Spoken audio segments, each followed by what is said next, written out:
Juízes, capítulo 19.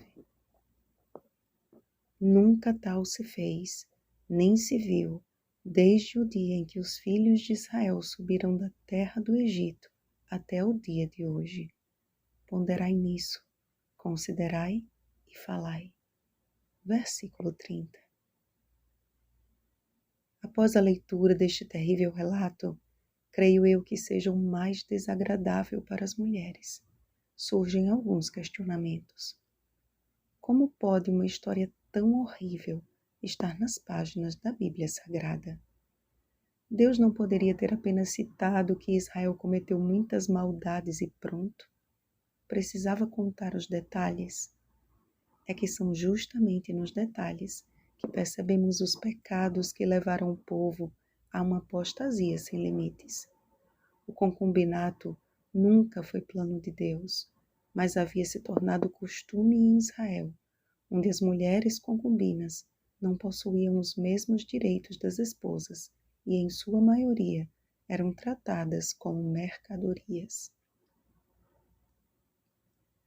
A rejeição por parte da concubina provavelmente se tenha dado por razão de maus tratos.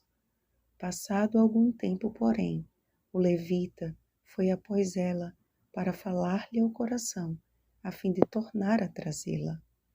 Apresentou-se como um homem agradável e ganhou a afeição de seu sogro. Todavia, aquele homem com título de líder religioso logo provaria sua covardia e insanidade. Não encontrando quem os recebesse em Gibeá, eis que um homem velho os acolheu em sua casa.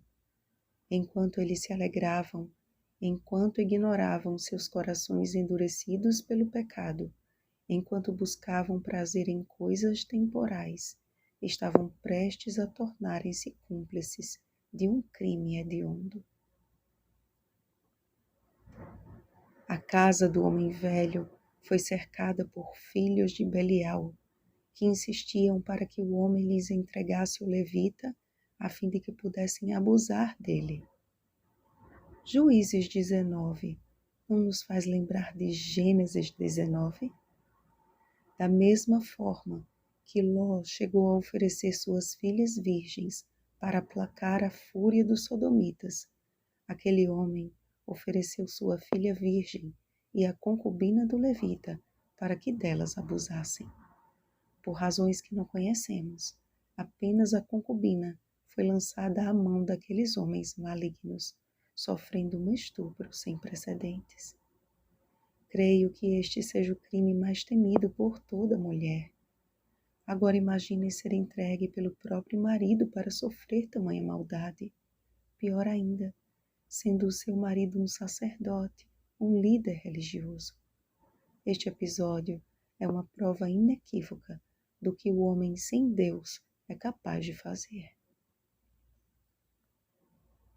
No caso de Ló, suas filhas foram poupadas e os anjos os conduziram em segurança para fora daquela cidade perversa.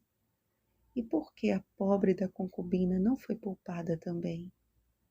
Não sabemos, amados. Só sei de uma coisa: ela não foi a única vítima da perversidade de Israel. A sua triste morte ilustra a situação do ser humano longe do Criador, pior do que um animal. O esquartejamento da concubina, também um registro que reflete esse cenário. Nunca tal se fez, nem se viu, desde o dia em que os filhos de Israel subiram da terra do Egito até o dia de hoje.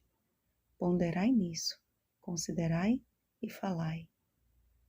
3 ações diretas que deveriam abrir os olhos de Israel para o grande horror em que estavam vivendo.